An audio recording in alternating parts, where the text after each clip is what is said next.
Hello students. तो जैसे कि मैंने आपको आगे समझाया कि लिमिट, अगर हमें कोई ऐसा लिमिट में फंक्शन दिया है तो पहले हम क्या करेंगे कि पहले लिमिट अप्लाई करके देखो। अगर 0/0 फॉर्म नहीं बन रहा है तो आपको डायरेक्टली लिमिट अप्लाई कर देनी है यहाँ पे। ठीक है, तो यहाँ पे देखो ना तो न्यूमरेटर ना तो डिनोमिनेटर में नेगेटिव साइन है, मीन सब्ट्रैक्शन नहीं है, तो ये डेफिनेटली 0/0 फॉर्म नहीं बनेगा। तो हम डायरेक्टली यहाँ पे जहां पे x है वहां पे x इक्वल्स टू 2 सब्सटीट्यूट कर देते हैं। तो अगर 2 सब्सटीट्यूट करते हैं तो हमें आंसर मिलेगा 2। ओके, नेक्स्ट एग्जाम्पल देखते हैं। Limit x tends to 1 x² - 1 upon x - 1। पहले जैसे मैंने आपको बताया कि पहले लिमिट अप्लाई करके देखो। लिमिट अप्लाई करते हैं दैट मीन्स कि x इक्वल्स टू 1 यहाँ पे सब्सटीट्यूट करते हैं, तो ये क्या होगा 1² that is 1 - 1 0 and x - 1 that is 1 - 1 0। अब ये 0/0 फॉर्म है तो इसमें कुछ चेंज लाना पड़ेगा, इसमें कुछ सिंप्लीफिकेशन चाहिए सो दैट हमें कुछ आंसर फाइनाइट में मिले। तो देखो न्यूमरेटर और डिनोमिनेटर में क्या रिलेशन है, तो ये x² - 1 x, ये x की पॉलिनोमियल है, इसको फैक्टराइज कर सकते हैं। यस, a² - b² की, जैसे यहाँ पे मैंने लिखा है a² - b², तो उसके फैक्टर्स होते हैं a - b into a + b।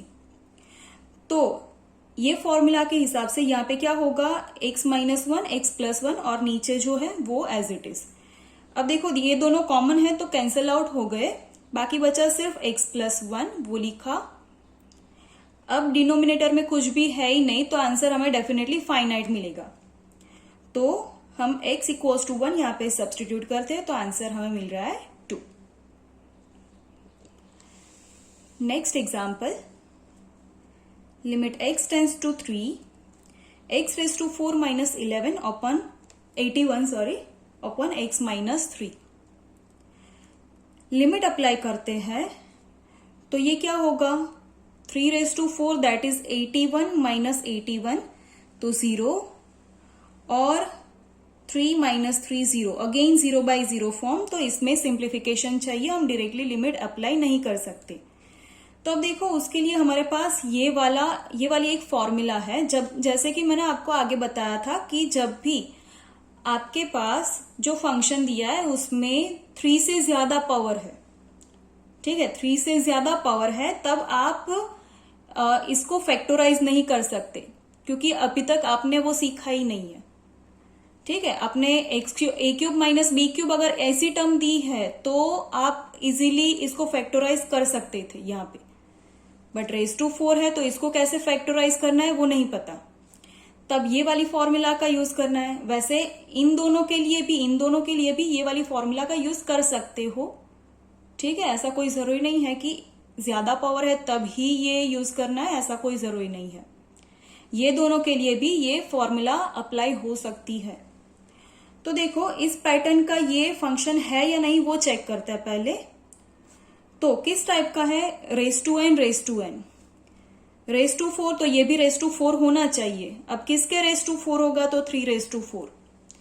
अब अगर ऐसे लिखा तो सेम ऐसा बन रहा है, तो limit x tends to 3 that is a x⁴ - 3⁴ that is a⁴ upon x - a हो गया इस टाइप का। यस, तो n क्या है a क्या है वो लिख दिया कि n 4 है यहाँ पे जो पावर है वो, और a कौन सा है यहाँ पे, मीन्स ये a की जरूरत है हमें, तो वो कौन सा है 3। तो ये फॉर्मूला के हिसाब से इसका आंसर क्या होगा n a⁻n - 1, तो n that is 4, a⁻, that is 3⁻n - 1 that is 4 - 1। Okay, तो इसका आंसर आएगा 108, और ये रीजन हम यहाँ पे लिखेंगे। Now next example, limit x tends to 0 x + 2⁴ - 16 upon x। Again power में 3 से ज्यादा मिला मीन्स इसको आप फैक्टराइज नहीं कर सकते, तो आपको क्या करना पड़ेगा, अगेन ये वाली फॉर्मूला का यूज करना है। अब देखो डायरेक्टली ये फॉर्मूला का यूज यहाँ पे नहीं कर सकते क्योंकि इस पैटर्न का ये फंक्शन नहीं है। क्यों? क्योंकि x रेस टू समथिंग होना चाहिए, यहाँ पे x plus 2 raise to something है। Similarly x tends to a होना चाहिए, यहाँ पे x टेंस टू 0 है। तो क्या करोगे, तो जो ब्रैकेट वाली क्वांटिटी आपको दिख रही है, ठीक है, उसको आप कुछ अदर वेरिएबल एज्यूम कर दो। तो हम लेते हैं let x plus 2 equals to से y अनदर वेरिएबल। तो x क्या बनेगा, तो ये 2 इस साइड जाता है तो y माइनस 2 हो जाएगा। ओके, तो अब ये दोनों वैल्यूज यहां पे हम रखेंगे तो ये पूरा फंक्शन y में चेंज हो जाएगा। अब देखो लिमिट x की है तो इसको भी चेंज करना होगा। So now if x tends to 0, if x tends to 0, this x tends to 0, then y minus 2 will tend to 0. इसका मीनिंग क्या हुआ, y किसको टेंड करेगा, ये 2 इस साइड जाता है, माइनस 2 इस साइड जाता है तो 2 बन जाएगा। अब ये तीनों जो वैल्यू हमें y में मिली वो इसमें सब्सटीट्यूट करनी है। So this will equal to limit x tends to 0 है तो y विल टेंड टू 2, तो y tends to 2, x plus 2 raise to 4 that is y raise to 4 minus 16 upon x that is y minus 2 हो गया। अब ये y raise to 4, तो यहां पे a क्या है 2, ठीक है, अगर इस पैटर्न में लाना है तो यहाँ पे a क्या है 2, तो ये 2 रेस टू 4 होगा, यस, तो उस पैटर्न में आ गया ये फंक्शन। तो आंसर क्या हो रहा है इसका, n a raise to n minus 1, तो n क्या है यहाँ पे, तो पावर में जो है वो, एंड a क्या है तो यहाँ पे जो भी है वो सेम ही होने चाहिए, तो 2, तो n a raise to n minus 1, okay, और ये होगा 2 raise to 3 that is 8 and answer is 32। Next हम ट्रिग्नोमेट्रिक फंक्शन की लिमिट्स देखते हैं। सो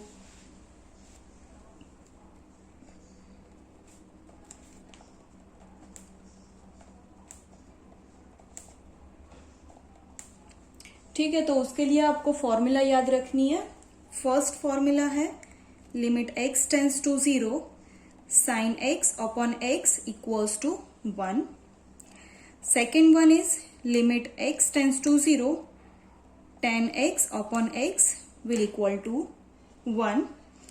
And third one, limit x tends to 0, cos x, ये डायरेक्टली आपको इसका आंसर मिल जाएगा क्या, तो cos 0, अगर यहाँ पे 0 अप्लाई करते हो तो cos 0 दैट इज 1, ये सबको पता है, बट ये फॉर्मूला 2 जो है वो आपको ध्यान में रखनी है। ओके, बाकी कुछ कुछ ट्रिग्नोमेट्रिक फंक्शन के लिए, लिमिट के लिए नहीं बट ट्रिग्नोमेट्रिक फंक्शन के लिए लिमिट्स फॉर्मूला है, बट अभी के लिए वो डिटेल में सब कुछ मैं नहीं समझा रही हूँ, हमें सिर्फ कंसेप्ट अभी समझना है, तो सिर्फ वही देखेंगे हम। तो इसके एग्जाम्पल देखते हैं। तो फर्स्ट एग्जाम्पल हम लेते हैं, लिमिट x टेंस टू 0, अगर ऐसा दिया है, ओके, इसकी लिमिट अगर हमें फाइंड करनी है एज x टेंस टू 0, तो आप क्या करोगे, तो जब भी साइन वाला फंक्शन दिखे या तो tan वाला फंक्शन, तो आपको डेफिनेटली ये 2 का ही यूज करना है। अब देखो यहाँ पे क्या है, हम यहाँ पे चलो थीटा लिख देते हैं सो दैट आपको समझने में ज्यादा अच्छा रहे। ओके, तो यहाँ पे थीटा जो है सेम क्वांटिटी नीचे होनी चाहिए तो ही उसका आंसर 1 आएगा। अब देखो यहाँ पे थीटा की जगह पे क्या है, ये थीटा है, ठीक है, ये थीटा क्या है 3x, तो नीचे सेम 3x ही क्वांटिटी होनी चाहिए। अगर ऐसा है तो ही हम ऐसा आंसर यहाँ पे लिख सकते हैं। यहाँ पे 3x नहीं है तो 3 सेट कर दो। कैसे सेट करोगे, तो हम यहाँ पे 3x लिख देते हैं। चलो x था, हमने 3 एक्स्ट्रा लिखा, मल्टीप्लाई किया। अब देखो डिनोमिनेटर में हमने 3 से मल्टीप्लाई किया, तो बैलेंस करने के लिए न्यूमरेटर में भी हमें 3 से मल्टीप्लाई करना होगा। क्लियर? अब देखो ये हो रहा है साइन थीटा अपॉन थीटा। अगर x टेंस टू 0 है तो 3x टेंस टू भी 3 इंटू 0 दैट इज वो 0 की को ही टेंड करेगा। तो हम डायरेक्टली यहाँ पे वो फॉर्मूला अप्लाई कर देते हैं। तो इसका आंसर क्या होगा 1, और ये 3 में x है ही नहीं तो as it is 3। Why? Because limit theta tends to 0 sine theta upon theta equals to 1। Simple है। तो इसका आंसर क्या होगा 1 इंटू 3 दैट इज 3। सिमिलरली हम नेक्स्ट 10 वाला एग्जाम्पल लेते हैं। 10x/2 upon x। अगर ऐसा कोई क्वेश्चन दिया है, ठीक है, तो जब भी 10 वाली क्वांटिटी हो तो आपको इसका यूज करना है। तो देखो डायरेक्टली यहाँ पे भी हम थीटा लिख देते हैं। ओके, तो यहाँ पे जो है वही सेम यहाँ पे होना चाहिए जो यहाँ पे नहीं है। देखो यहाँ पे थीटा क्या है x/2, तो यहाँ पे x/2 होना चाहिए। नहीं है तो सेट कर दो। तो 10x एज इट इज हम यहाँ पे लिखते हैं x/2। तो x को 2 से डिवाइड किया। अब x को 2 से डिवाइड किया तो बैलेंस करने के लिए मल्टीप्लाई भी करना होगा। ओके, तो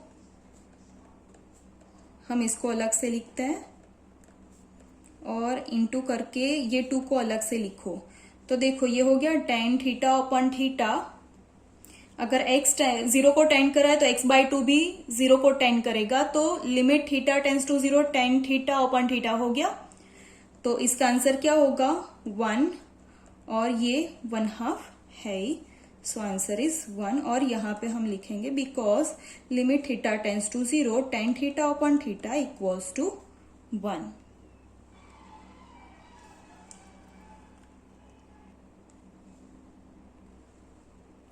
नेक्स्ट एग्जाम्पल देखते हैं।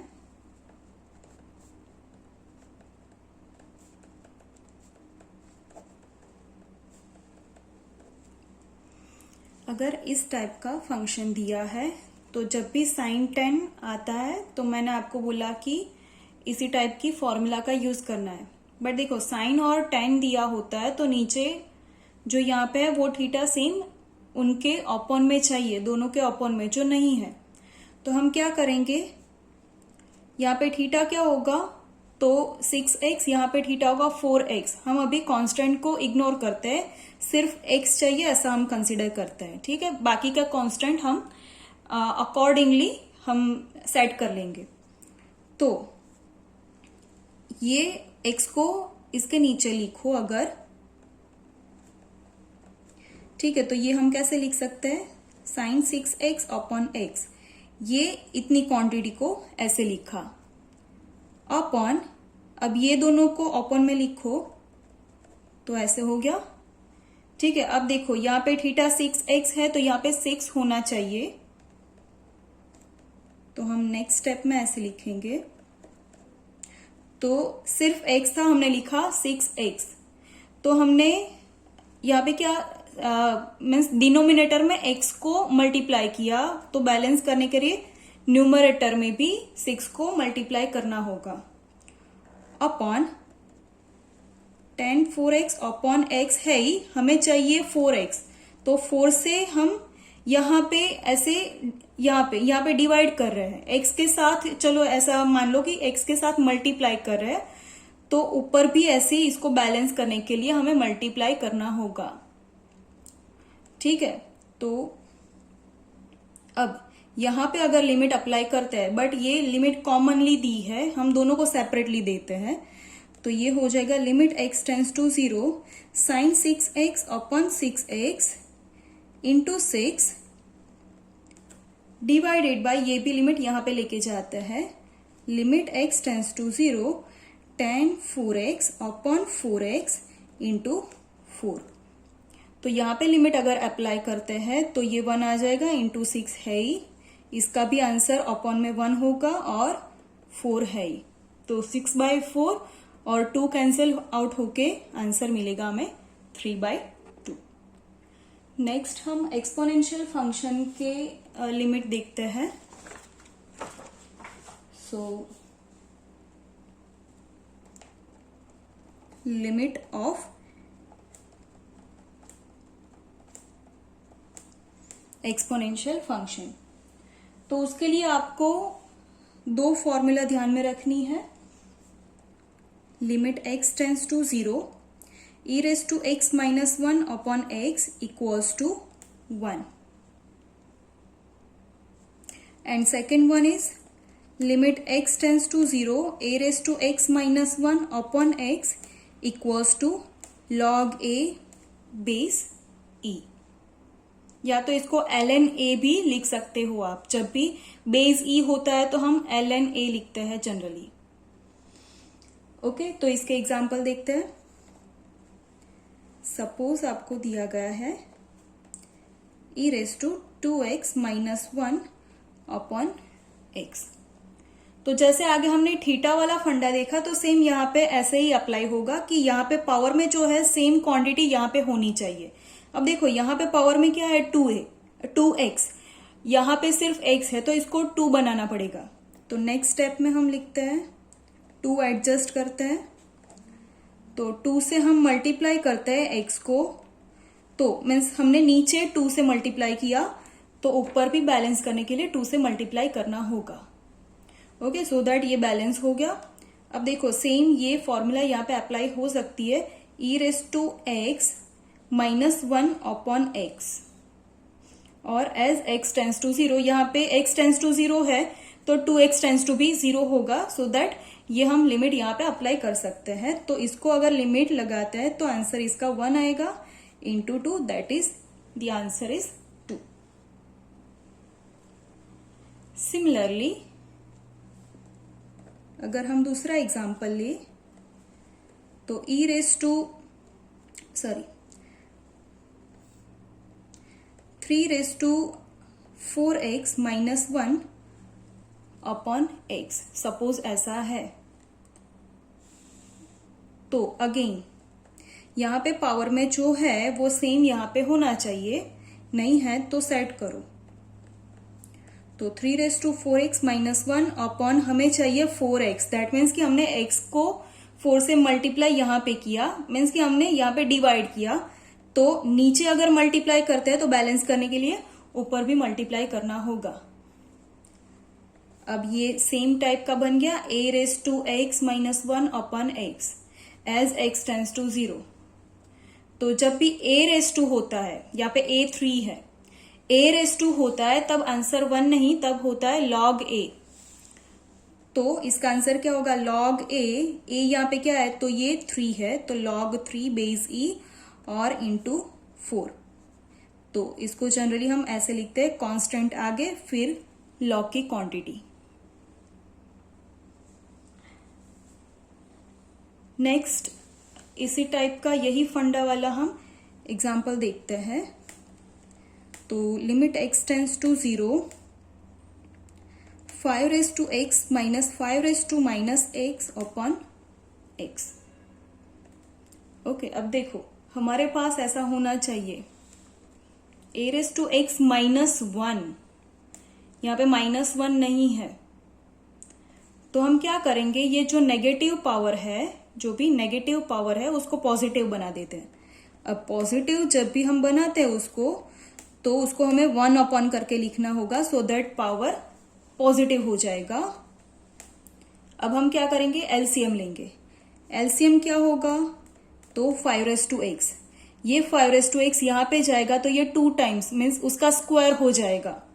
ओके, तो 5 रेज टू x का स्क्वायर माइनस 1, और इसका एलसीएम 5 रेज टू x हुआ, ये थी न्यूमरेटर की क्वांटिटी डिवाइडेड बाय x है ही डिनोमिनेटर में, ठीक है। तो इसको हम ऐसे लिख सकते हैं 5 raise to 2x minus 1 upon ये जाएगा न्यूमरेटर का डिनोमिनेटर जाता है डिनोमिनेटर में, तो यहाँ पे इंटू 5x लिख सकते हैं। अब देखो यहाँ पे 2 है, यहाँ पे 2 नहीं है, तो हम सेट कर देते हैं। 2 से यहाँ पे ऐसे मल्टीप्लाई किया नीचे, तो बैलेंस करने के लिए ऊपर भी मल्टीप्लाई करना होगा। अब फिर से इसको रीराइट करते हैं अगर हम, ठीक है, तो यहाँ पे 2x लिखते हैं। ये इसकी जरूरत हमें यहाँ पे फंक्शन में नहीं है, तो इसको साइड पे लिखते हैं 2/5x। तो अब इसकी लिमिट क्या होगी 1 इंटू 2 ये लिमिट यहां पे जाएगी क्योंकि x है तो इसको भी ये लिमिट लगानी होगी, तो 5/0 हो जाएगा। तो समथिंग रेज टू 0 वो क्या होगा 1, तो 1 into 2/1 that is answer 2। So mid exam के लिए जो भी टॉपिक्स आपको समझने थे तो आज मैंने वो सब कवर कर लिए हैं। तो आज जितना समझा है उसमें अगर आपको कोई क्वेरी आ रही है तो आप मेरा कांटेक्ट कर सकते हो। So all the best everyone for the exam. Thank you so much.